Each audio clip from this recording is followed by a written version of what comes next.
Good afternoon and welcome back to Jorip Daily News. My name is Christian and I'm here today to bring you the latest news of the steel industry.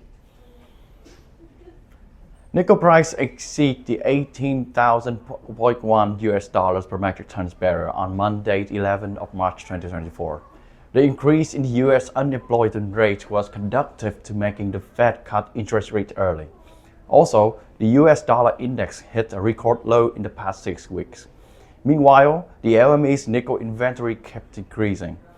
These factors drove nickel price. The market participants forecast that the nickel price might still fluctuate on the high side in the short term. A clear change in mood is evident among the bosses of large U.S. companies. The CEO Economic Outlook Index has climbed 11 points to 85, a level not seen since 2022.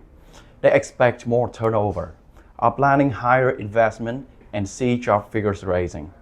Economic forecasts for the U.S. have been raised from 1.9% to 2.1%, in line with the Fed's assessment of a slight growth spurt at the start of the year.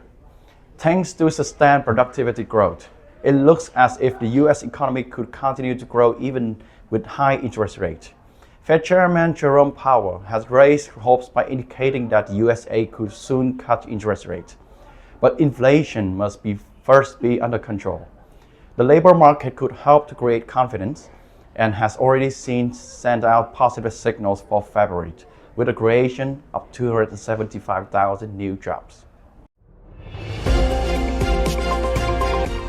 China's export grows strongly and exceeds all expectations with an increase of 7.1%.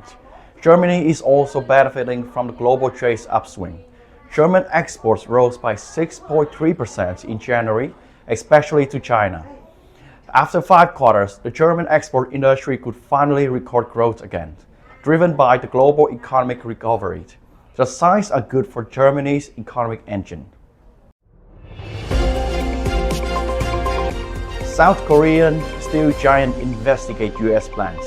A combination of geopolitical factors reportedly has caused South Korea-based conglomerate Hyundai to set up a committee to study investing in steel-making capacity in the United States.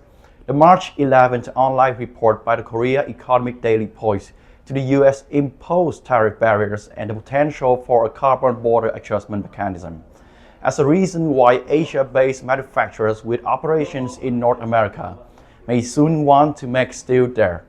South Korea's second-largest steelmaker has made a once temporary Green Steel Committee a permanent unit in its organization. Its central task, according to the report, is to examine the pros and cons of building an electric arc furnace mill in the U.S. Alloy strip market to reach $41.6 billion by 2030. As per the latest report, the global alloy strips market size was valued at $28.4 billion in 2023 and is expected to reach $41.6 billion by 2030, growing at a compound annual growth rate of 5.8% from 2023 to 2030. Jindal Steel invests in eco-friendly CSP Nexus plant. Indian steel producer Jindal Steel announced that it has signed with the SMS Group to provide them with a trailblazing CSP Nexus plant. As a third of its kind in the world, the plants could heighten productivity, expand product range, and provide a top-notch performance with a focus of efficiency and carbon reduction. The plants were scheduled to be constructed at Jindal Dolvi site on the west coast of Maharashtra and put into operation in 2026. That also wraps up today's news section. Stay tuned as we continue to check these developments closely. I'm Christian from the Sales Department of Jorip Metal. Thank you and goodbye.